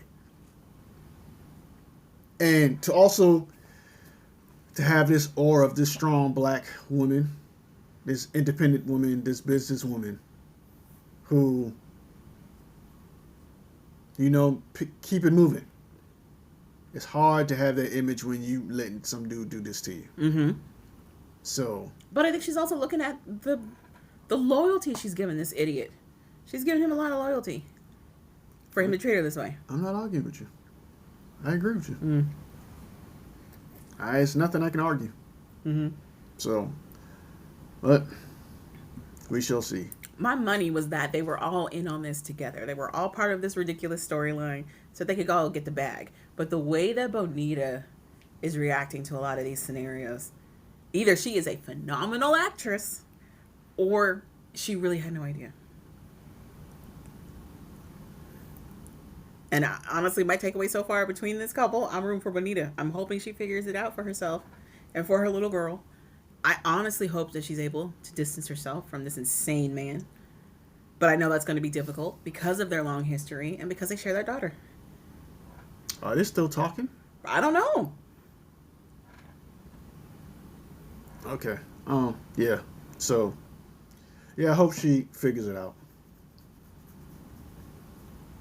Because I'm not gonna lie, you're right. I am rooting for her. Mm-hmm. I'm rooting for her to swing. Mm-hmm. I am. Because that got to me a little. Mm-hmm. When she, I broke down for 0.2 seconds. Because I caught it. I was like, oh. It was a blink and you miss it. Yeah. She almost broke. Yeah. And I'm like, and I don't think she's never been to that point.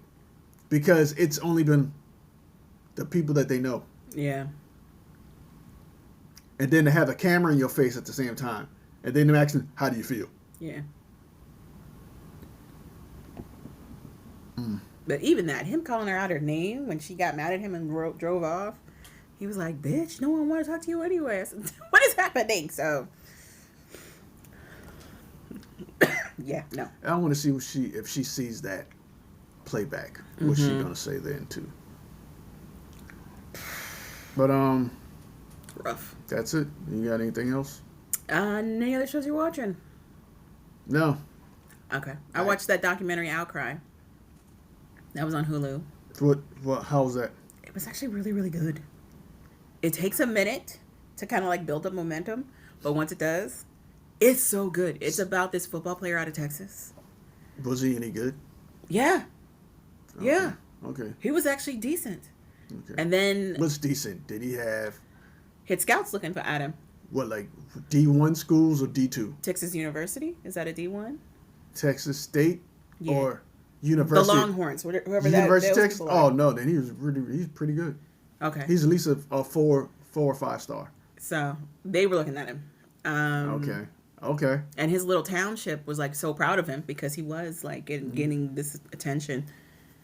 The setup for his whole story is so sad. His parents, his mom is from somewhere in South America. I don't know if she's from Mexico or from somewhere else. Married his dad. His dad's white guy. This white guy. Dad got sick. Of course. Mom got sick. Him and his brothers needed to figure out where they could live. He's got 2 older brothers, but they were just graduating high school, going into college at that point, and they couldn't really also watch him.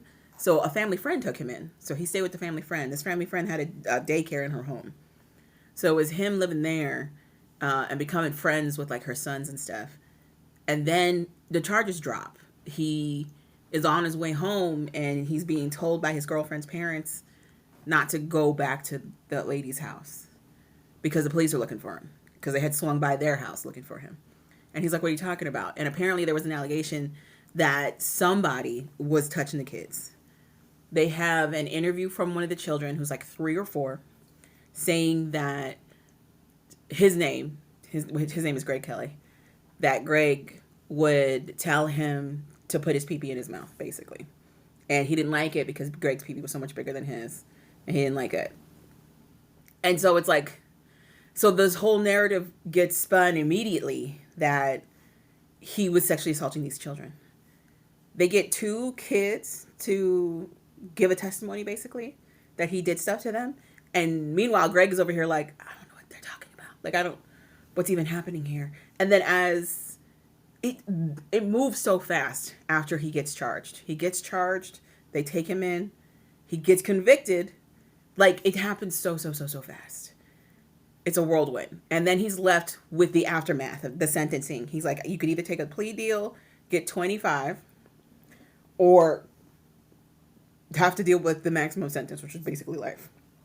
Because they have him on aggravated sexual assault of a minor. Or they call it super aggravated assault of a minor. That's what they call it. So he's there with his siblings, like, I guess we'll take the 25. It's the least of the 2. Come to find out, his legal team completely botched everything. They didn't take all of the... Basically, they didn't take all the information that was presented. They didn't question anything. They didn't bring in any kind of... What's the word? Like, they didn't bring in any other eyes to look at...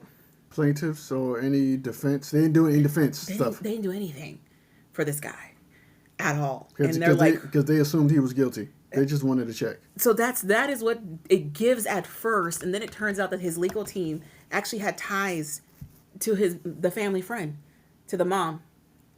This legal representation had been the legal representation for that lady and her 3 sons. And that lady's 3 sons, 2 of them had been up for sexual assault of a minor. So then it's like, why did they single out Greg and not anybody else? Because he's living in a house with all of them, right? And then they're like, oh, well, the cops are like, oh, we didn't think we needed to talk to anybody else. We only thought Greg, because they said Greg as was the name. And then they go back and show like the full interviews that they're doing with these little kids. And it's very apparent that the cops are steering these kids to just talk in a certain way and giving them a name. And it's like, what is happening? And this is in the same county. This is in Texas. This is in the same county where, like, a couple years prior, 2 other people had been convicted and sent to prison for things they did not do at all. It was insane. It was insane. Then it comes out that one of the boys that Greg was living with looks exactly like him. They look very similar. And to a 3-year-old, they probably are the same person. One of the kids ends up recanting his testimony because during his initial interview, he said none of that happened to him. He's like, no, that didn't happen. They're like, you have to tell the truth. And he's like, okay, that didn't happen to me. He's like, so like, they're like, are you sure? Maybe he said this, maybe he did that. Like, they're giving him a lot of scenarios for them to create their own story around. And he's just like, no. It's so many things failed this poor kid. So let me guess, it was one of her sons that did it. That is the allegation. It never gets investigated. It's so insane. The marshals get involved. The Texas marshals get involved. I like how there's 2 people in the house that's already been accused of sexual assault. 3. 3, but we don't interview none of the people that's already been. They were like, they weren't of consequence. Then the only reason it comes back to light is because one of her boys goes to prison for raping another girl. And then it turns out he's been serial raping girls for some time. Meanwhile, Greg's been in prison this whole time. It's every step of this legal process for this kid, he was failed. Every single step. And it wasn't so much like they had it out for him specifically. They just didn't care. And they wanted to cover themselves. They saw what was happening to him as an opportunity to launch their careers or to secure something. And that's exactly how everybody moved up through the DA. Like I said, it's not insane that they failed him. They failed him. No, they didn't fail him. They didn't care. That's still a failure. To me, that's not a failure. To me, that's part, in their minds, part of it. This is how I make a name for myself. That's still a failure. Okay, I see it as them not even. It's not them not fair. Them doing what they normally do. Okay, but that's still a failure for the justice system that everybody keeps talking about. The justice system, yeah.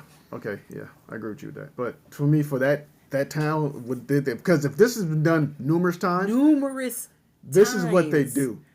This it's not a failure. This is just par for the course. And it's taken years in each of those scenarios for these people to finally get some kind of retribution. Do these people get any money or get to sue or anything? Yeah. So a couple of the other people did sue, and the county ended up having to pay them. For Greg, we watch him being in prison for like the last 3 years, from the time he went in to the time that they let him out on bail. Basically, they let him out on bail 3 years after. Then he starts to gain kind of a following from, there's a guy who, his whole thing is looking at people who have been unjustly convicted or whatever. And he gets the story about Greg, and at first he doesn't believe it, because we're talking about little kids. And at first he doesn't know that he wants to believe it. But the more research he does, the more questions keep popping up. So then he gets real loud about it. He starts talking real reckless about how this kid was failed. And it ends up helping Greg. And he goes online. He tries to go the legal route through Texas, which, if for whatever reason you're unfamiliar with how Texas legal works, it doesn't. He knows that that's a dead end, so he takes everything online. He's doing TikToks, he's doing YouTube, he's doing all of that. It gains a following. People start showing up at the courthouse, at the jailhouse, to protest what's happening to Greg. The cops call it a cult.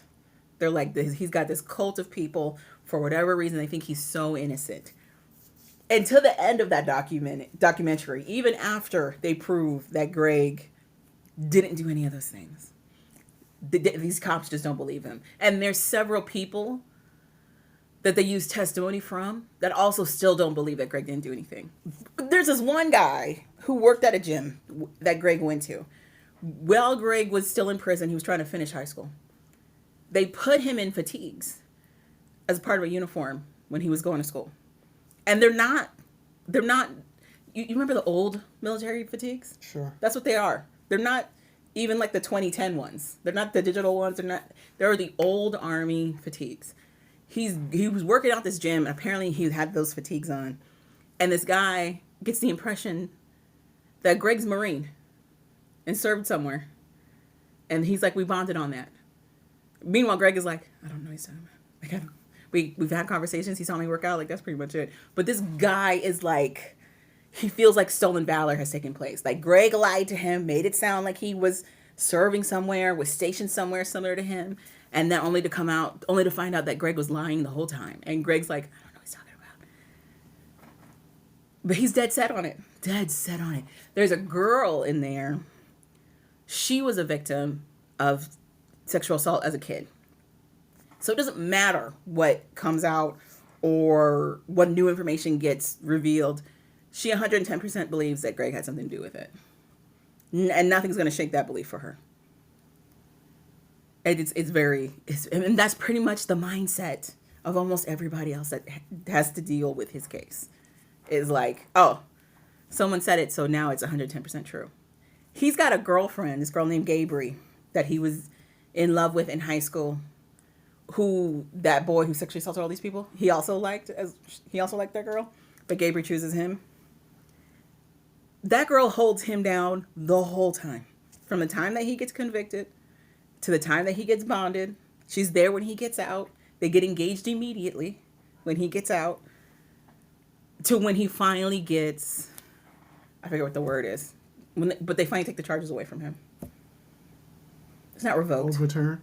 No, it's not overturned. I forget what it's called. Well, they basically clear your record, essentially. Exonerate. When he's finally exonerated. Because it's a long wait for him to be exonerated. He has to check a list weekly to see if his name's on the list. Otherwise, he has to go back to jail.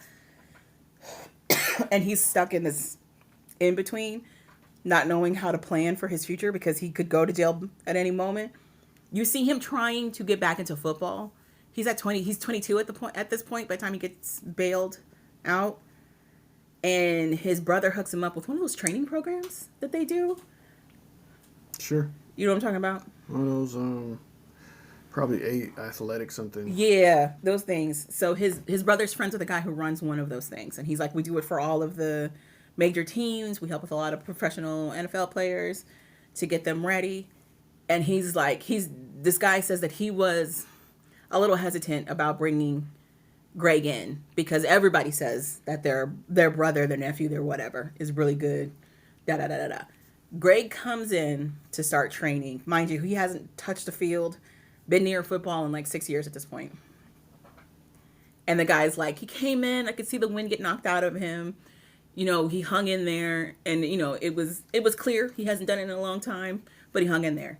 But I guess what really sways this guy is the fact that he keeps coming back. Greg keeps coming back. He comes back early. He trains harder, and he sees how quick. Apparently, Greg's just really fast in his natural athleticism. He picks it up pretty quickly, and the longer he stays with it, the better he gets at it, essentially. So he's like, he got accepted to the Longhorn University, whatever that's called. Yeah, Texas. Is it Texas? University of Texas. Whatever that is. Texas. He wants to do a walk-on, is what Greg is training for. And they asked that guy, he's a former alumni of that school. He was on that football team when he was in school. He's like, if you asked me that when he first came in, I would have told you no. It's been a week of him training at that point, and he's like, absolutely. Now, could he get in with all of his prison stuff? He's like, that's going to be the obstacle for him. But if he can get past all of that, he can definitely do the walk-on. So it's like, okay. But it was, I don't know how this kid stayed as calm as he could. He talks about how his life was basically a living hell in prison because of the charges that he had. Yeah. Yeah. They tried to kill him. And he talks about, heartbreakingly, how he had to do what he needed to do in order to survive. Yeah. So they probably tried to kill him numerous times. I'm sure. They killed child rapists in jail. I'm sure. And the what you call it, the prison, the guards, mm-hmm. they will set them up to get killed. Mm. They will throw them in a tank with dudes and then walk away. The way that they all try to save their careers with this kid is insane. Like, everybody that touches this case uses it as a way to position themselves. And then they're quick to, like, abandon it when it doesn't work the way they thought it was going to work. One of them is a marshal. This Texas marshal, whatever dude, comes in. And at first, he breaks the case kind of open. He points out a lot of discrepancies from his viewpoint that changes the direction of his case. But then he kind of takes it back in his investigation on what really happened to these kids. Which gives me the impression that somebody higher up is like, no, we have to redirect a lot of this attention back to Greg for whatever reason. Because at first he's like, it can't be this kid. And then later he's like, well, this kid watched a lot of porn. He watched a lot of porn. And we all know that porn means you touch little kids. They're like, he has all of these Adult Finder profiles. Adult Finder was Tinder back in the day. So it was like, you set up a profile to meet to have casual sex with somebody, basically. None of these profiles are his. And then it turns out none of these profiles exist. They're not even real. It was so many things. It was good, though. It was good. It ends with Greg getting his exoneration, Greg facing the county that charged him in the first place. They try to be disrespectful, and he manages, not necessarily calmly, but politely, to check them, to give him his moment to say something. And he sued them, and I think he only won $500,000 after all of it. But now his story's everywhere. And now he's out. So hopefully everything goes well. Sure. But big ups to his girl, Gabri. She never faltered. She stayed with him the entire time. Good for her. And now they're married. It's good, very cute. Good for them. It's very, very cute. But that's it. You got anything else? Nope. You got a lyric? Y'all gonna make me lose my mind. Up in here, up in here. Y'all gonna make me go all out. Up in here, up in here.